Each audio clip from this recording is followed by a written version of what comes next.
Hello दोस्तों, इस कहानी को अंत तक सुनिए, आपको बहुत पसंद आएगी। दोस्तों, घर के आंगन में बैठी हुई पसीना पोंछ रही थी। मेरा नाम सुनीता है और मेरी उम्र 50 पार कर चुकी थी और अब मेरी दुनिया मेरी बेटी पूजा और उसके बच्चों तक सिमट गई थी। पति को गुजरे कई साल हो चुके थे।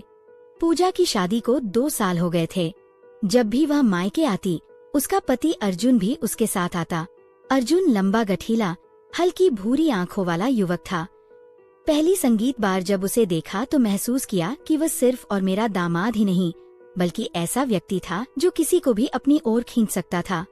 मैं हमेशा खुद को समझाती कि यह सब बस मेरा भ्रम है, लेकिन जब भी अर्जुन मेरे सामने आता मैं अजीब सा महसूस करने लगती।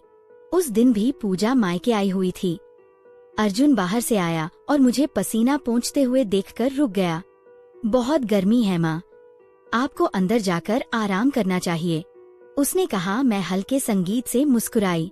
अरे नहीं बेटा, काम तो करना ही पड़ता है, मैं पंखा लाता हूँ, कहकर वह अंदर गया और हाथ में बड़ा सा पंखा लेकर लौटा।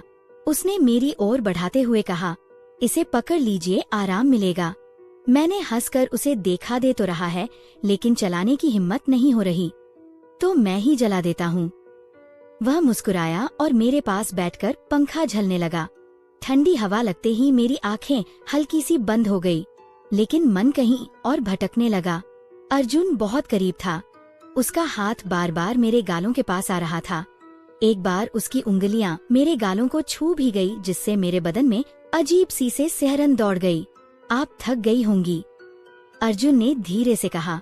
मैंने नजरें चुरा ली और उठने लगी, लेकिन उसने हल्के से मेरा हाथ पकड़ लिया। आपको आराम करना चाहिए माँ। उसके शब्दों में कुछ ऐसा था जिससे मेरा दिल और तेज धड़क उठा। शाम को अचानक घने बादल छा गए और बारिश शुरू हो गई। मैं बरामदे में खड़ी होकर बारिश का आनंद ले रही थी। तभी अर्जुन आ गया और बोला, माँ आपको बारिश पसंद है? मैं हंस संगीत पढ़ी। बहुत पहले जब उम्र छोटी थी तब भीगने का बहुत शौक था। अर्जुन मुस्कुराया। संगीत, तो आज फिर से बच्चों की तरह भीगने का मन है क्या? मैंने उसे देखा। उसकी आंखों में वही चंचलता थी। अब इस उम्र में भीगने की जरूरत नहीं बेटा, मैंने हल्के से कहा। क्यों माँ, क्या कोई उम्र होती है भीगने की?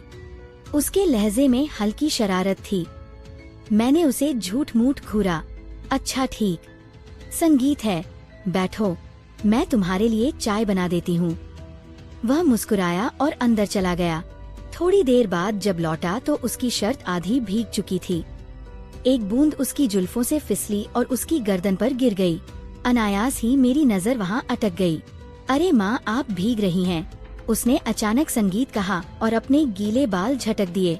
ठंडी बूंदें मेरे चेहरे पर आ गिरी, जिससे मैं अंदर तक भीग गई। असहज होकर मैंने साड़ी का पल्लू ठीक किया और जाने संगीत के लिए मुड़ी। तभी अर्जुन ने धीरे से मेरा हाथ पकड़ लिया। रुकिए, उसकी आवाज में एक अजीब सी खनक थी। मैं ठिठक गई। अचानक बिजली कड़की और उसके उजाले में मैंने उसकी आंखों में कुछ ऐसा देखा। संगीत की मेरा कलेजा धड़क उठा। वह कुछ कहना चाह रहा था, मगर उसके होंठ कांप रहे थे। मेरी धड़कन तेज हो गई। हुकूत हुके। उस दिन के बाद मैंने खुद को बहुत समझाने की कोशिश की, लेकिन अर्जुन का ख्याल मन से निकल ही नहीं रहा था। जब भी वह सामने आता मेरा दिल अजीब तरीके से धड़कने लगता। दोपहर का समय था। संगीत घर में सब अपने अपने कमरों में थे। मैं रसोई में मसाले पीस रही थी। तभी ऊपर के रैक से मसाले का डिब्बा गिरने लगा। मैंने उसे पकड़ने के लिए हाथ बढ़ाया, लेकिन तभी अर्जुन अचानक पीछे से आ गया और डिब्बा थाम लिया। माँ, आपको ध्यान से काम करना चाहिए, उसने कहा। मैं चौंकी क्योंकि उसका बदन मेरे बहुत करीब था। उसकी गर्म सांसें मेरी गर्दन को छू रही थी। मैं खुद को पीछे हटाने की कोशिश कर ही रही थी कि तभी अर्जुन का हाथ मेरी हथेली पर हल्के से टिक गया। मेरा दिल तेजी से धड़कने लगा। मैंने घबराकर हाथ पीछे खींचने की कोशिश की, लेकिन वह रुक गया। उसकी उंगलियां कुछ पल के लिए मेरी उंगलियों पर ठहर गई। माँ, आप ठीक हैं? उसकी आवाज में एक अजीब सी कोमलता थी। मैंने जबरदस्ती खुद को सामान्य दिखाने की कोशिश की और पीछे हटते हुए कहा, हाँ मैं ठीक हूँ। तुम जाओ, पूजा को बुला दो, शायद उसे कुछ चाहिए होगा। अर्जुन कुछ पल मुझे देखता रहा, फिर हल्की मुस्कान के साथ पीछे हट गया। मैं जल्दी से रसोई से बाहर आ गई और अपने कमरे में जाकर खुद को संभालने लगी। ये क्या हो रहा था? मैं खुद को रोक क्यों नहीं पा रही थी? कुछ दिन बाद पूजा को अपने ससुराल वापस जाना था। सुबह का वक्त था। अर्जुन अपने सामान की पैकिंग कर रहा था। घर में हलचल थी, लेकिन मेरा ध्यान हर वक्त उस पर ही जा रहा था। जब भी वह मेरे सामने आता मुझे कुछ अजीब सा महसूस होने लगता। जब विदाई का वक्त आया तो पूजा ने गले लगकर मुझसे कहा, माँ अपना ख्याल रखना। अर्जुन भी मेरे पास आया। माँ हमें निकलना चाहिए। मैंने हल्का सा सिर हिलाया और दरवाजे तक उन्हें छोड़ने आई। पूजा आगे बढ़ गई, लेकिन अर्जुन रुका। उसने मेरी तरफ देखा और धीरे से कहा, माँ अपना ध्यान रखना और हाँ, ज्यादा गर्मी में मत बैठा कीजिए। मैंने कुछ नहीं कहा, बस एक फीकी मुस्कान दी। अर्जुन कुछ पल खड़ा रहा, फिर चला गया। लेकिन ये अंत नहीं था। अर्जुन के जाने के बाद भी उसका ख्याल मेरे मन में बना रहा। उसकी बातें, उसका करीब आना, वह हल्की हल्की छुआ, सब कुछ रह रहकर याद आ रहा था। कुछ हफ्ते बाद एक दिन दोपहर को अचानक फोन बजा। मैंने उठाया। हेलो माँ। दूसरी तरफ अर्जू की आवाज थी। मेरा दिल जोर से धड़का। कैसी है आप? मैं ठीक हूँ बेटा। मैंने खुद को सामान्य दिखाने की कोशिश की। आपकी आवाज कुछ थकी हुई लग रही है, ज्यादा काम मत किया कीजिए। अर्जुन की आवाज में वही पुरानी चिंता थी। नहीं, बस यूं ही। तुम कैसे हो? अच्छा हूँ। संगीत पर माँ वह रुका, फिर धीमे से कहा, आपकी बहुत याद आती है। मेरे हाथ से फोन कांपते कांपते छूटने को हुआ। मैं कुछ बोलना चाहती थी संगीत, लेकिन शब्द गले में अटक गए। आप चुप क्यों हैं? अर्जुन ने पूछा। कुछ नहीं, तुम अपना ध्यान रखना बेटा। मैंने किसी तरह खुद को संभालते हुए कहा और जल्दी से फोन काट दिया। लेकिन अब मैं खुद को और झूठ नहीं बोल सकती थी। कुछ था जो मुझे अर्जुन की तरफ खींच रहा था, और अब यह सिर्फ एक भावनात्मक लगाव नहीं रह गया था। यह कुछ और था, कुछ गहरा, कुछ जिसे मैं खुद से भी छिपा नहीं पा रही थी। अर्जुन के फोन कॉल के बाद मेरा मन बेहद विचलित हो गया। रात भर करवटें बदलती रही। मन में अजीब सी हलचल थी। क्या ये सिर्फ एक स्नेह था या फिर कुछ और? सुबह उठी तो लगा जैसे सब बदल चुका हो। सूरज वैसा ही था, घर वैसा ही था, लेकिन मेरा मन नहीं। हर काम करते वक्त अर्जुन का चेहरा आंखों के सामने आ जाता। उसकी आवाज, उसकी बातें, वो छू भर जाने वाली हल्की सी झंझनाहट, सब कुछ दिलो दिमाग पर छाया हुआ था। कुछ दिन बाद गांव में एक बड़ा धार्मिक उत्सव था। पूजा और अर्जुन को भी बुलाया। संगीत गया था। मैं उन्हें देखने के लिए बेचैन थी, लेकिन खुद को समझा रही थी कि ये गलत है। त्योहार के दिन पूजा और अर्जुन सुबह सुबह ही आ गए। पूजा तो घर के कामों में लग गई, लेकिन मेरी नजरें अनायास ही अर्जुन को ढूंढ रही थी। वह बरामदे में बैठा था, सफेद कुर्ते में, हल्की मुस्कान के साथ। मैंने खुद को संभाला और उसके पास गई। कैसे हो अर्जुन? उसने मेरी संगीत तरफ देखा। उसकी आंखों में वही पुरानी गहराई थी।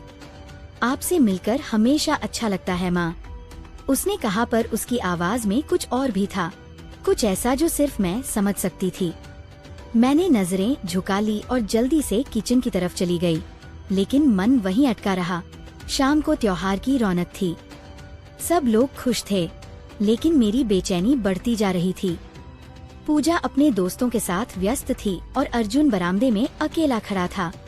मैं वहाँ से गुजरी तो उसने धीरे से मेरा नाम लिया। माँ, मैं रुक गई। आप मुझसे दूर क्यों भाग रही हैं? मेरे पैरों के नीचे जमीन खिसक गई। मैं क्या जवाब देती? ऐसा कुछ नहीं है, मैंने धीमी आवाज में कहा। अर्जुन ने एक कदम आगे बढ़ाया। अगर ऐसा कुछ नहीं है तो मेरी तरफ देखिए और कहिए कि मैं गलत सोच रहा हूँ। मैंने हिम्मत करके उसकी आंखों में देखा। वह नजरों से मुझे पढ़ रहा था, जैसे मेरे भीतर छुपे हर एहसास को जान चुका हो। मैंने कुछ कहने के लिए होठ खोले, लेकिन आवाज नहीं निकली। अर्जुन ने हल्के से मेरा हाथ थामा। आप भी महसूस करती हैं ना माँ? उसके शब्दों ने मेरे अंदर कुछ तोड़ दिया। मैं चाहकर भी खुद को रोक नहीं पा रही थी। बाहर लोग हंस रहे थे, ढोल नगाड़े बज रहे, पर यहाँ मेरे और अर्जुन के बीच कुछ ऐसा था जो दुनिया की हर आवाज को दबा चुका था। उस रात त्योहार की हलचल खत्म हो चुकी थी। सब अपने अपने कमरों में सो चुके थे, लेकिन मेरी आंखों में नींद नहीं थी। मैं बरामदे में बैठी थी। हल्की ठंडी हवा चल रही थी और मन के भीतर एक एक तूफान उमड़ रहा था। तभी मैंने महसूस किया कि कोई आहट हुई। मैंने नजर संगीत उठाई। अर्जुन दरवाजे के पास खड़ा था। हल्की रोशनी में उसकी आंखें और भी गहरी लग रही थी। अब भी जाग रही है माँ? उसने धीमे से पूछा। मैंने सिर हिलाया। नींद नहीं आ रही थी। अर्जुन कुछ पल चुप रहा, फिर मेरे पास आकर बैठ गया। मैं बेचैन हो उठी, लेकिन खुद को संयमित रखा। आप मुझसे भाग रही हैं माँ? पर क्यों? उसकी आवाज में शिकायत थी। मैंने उसे देखा। अर्जुन, कुछ रिश्तों की एक सीमा होती है जिसे लांघा नहीं जा सकता, लेकिन जब दिल की बात आ जाए तो क्या सीमा मायने रखती है? उसने धीरे से मेरा हाथ पकड़ लिया।